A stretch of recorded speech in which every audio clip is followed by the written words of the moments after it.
Hey guys, my chassis for my Ruger 10-22 arrived today, and by the box most of you can probably tell what it is if you saw some of the SHOT Show videos. It's a new Ruger 10-22. I think it's, well, I can't remember exactly what it's called. I'll know in a minute. It's a Ruger 10-22 chassis from Troy Industries. Been saving up for this for a while. Just came in today from FedEx, so I'm going to open it up and show you what it looks like. Let me let me pause the camera here real quick and get the box started. Alright, got the sides cut open. Here we go. Let's see. Alright.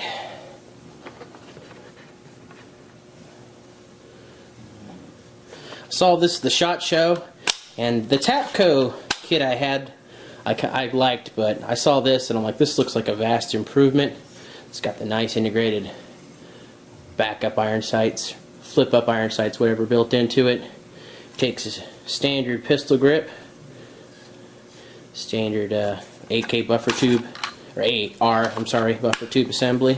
Finish looks okay. It's kind of got some parkerizing discoloration to it, but that's okay. I could just clean it up with oil, and I'm not planning on leaving it this color. So what I'm going to do here is take it apart and do some test fitting and see how my little 10-22 fits in it. So let me try it out and see how that goes. Before that, let's see what comes in the box. The instructions. Looks like a spare Allen screw for the pistol grip and 2 Allen wrenches. So not a whole lot, but you shouldn't really need a whole lot. So let me test fit this puppy and we'll see how she looks. But the first problem I've noticed is installation appears to be pretty simple, and maybe I'm doing it wrong, but this front area up here seems to be a little too tight to fit in the Ruger's receiver without a generous use of a mallet. So I'll show you what I'm talking about once I get it in position here. But the front doesn't seem to really want to drop down. Let me try it again and see if I can get it in there. Okay, initially I thought this screw that came with it was for the pistol, an extra pistol grip screw. That is incorrect. It actually replaces the screw on the bottom of your Ruger with an Allen key screw to go into the chassis. So I was wrong about that. So I wanted to go ahead and let you guys know that if you're putting this in. Well, there she is, all put together for the most part. I'll give you guys some close-ups. I just want to let you know a couple things. Okay, everybody who's bought one of these says it comes with a Picatinny Rail section for the Troy Rail. That is incorrect, at least for mine. It did not come with any Picatinny Rail sections, which is a small downer because I did have a flashlight I wanted to put. I can order one, but I thought it came with one because everybody else was saying that theirs came with one, and I searched the whole box and mine's not in there. So that kind of sucks. I'll have to order one later. It's not a big deal, but like I said, everybody else said they got one. I did not. Installation is straightforward. However, if you are a person who wants to keep your Ruger 10-22 in absolute pristine condition, you may want to reconsider this. When you're putting the chassis in, it's a very, very tight fit, and I had to use a little persuasion with a mallet to get it in. Now it fits really well once it's in there, but the old Tapco chassis I had, it just dropped in, screwed in. With this one, like I said, I had to give it quite a few taps with my rubber mallet to get it in position. So if you want to keep your gun pristine, you may not want to, or at least maybe want to grease it up really well. I put some WD-40 on it, and that seemed to help.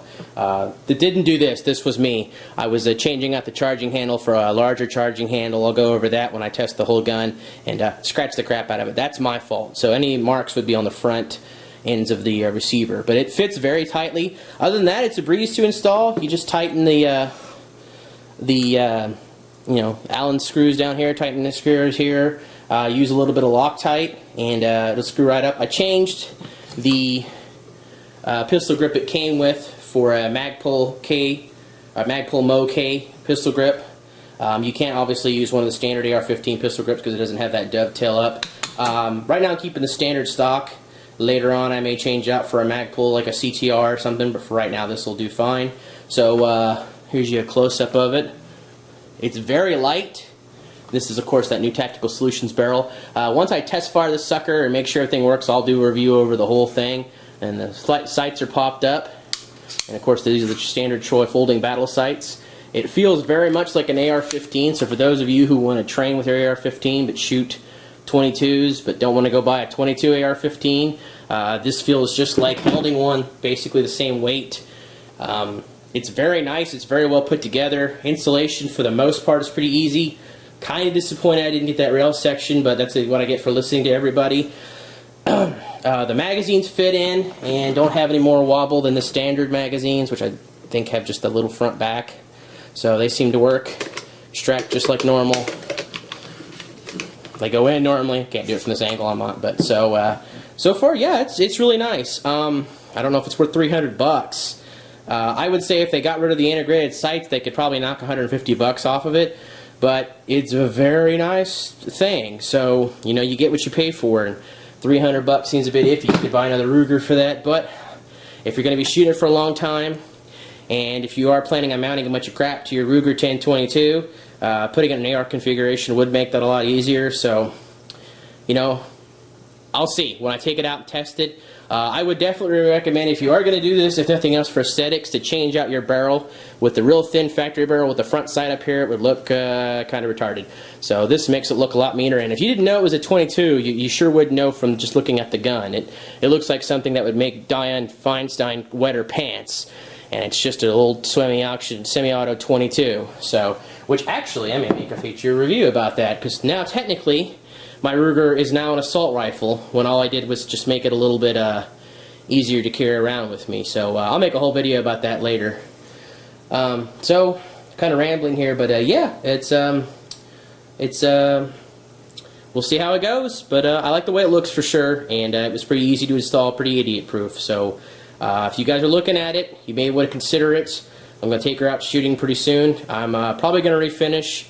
I'm really missing that multi-cam AK, and it's been a long time since I actually did the paint job on it, so the memory of what a pain in the butt it was is pretty much faded. So I might multi-cam this, might do desert camo on it, but it's about 22, and if I'm going to be playing with it for the next 9 months to a year for ammo prices come down, I'm going to do a little work to it. So I'll see you guys soon. Hope you enjoyed the video. Let me know what you think, and we'll take her out shooting here real soon. See ya.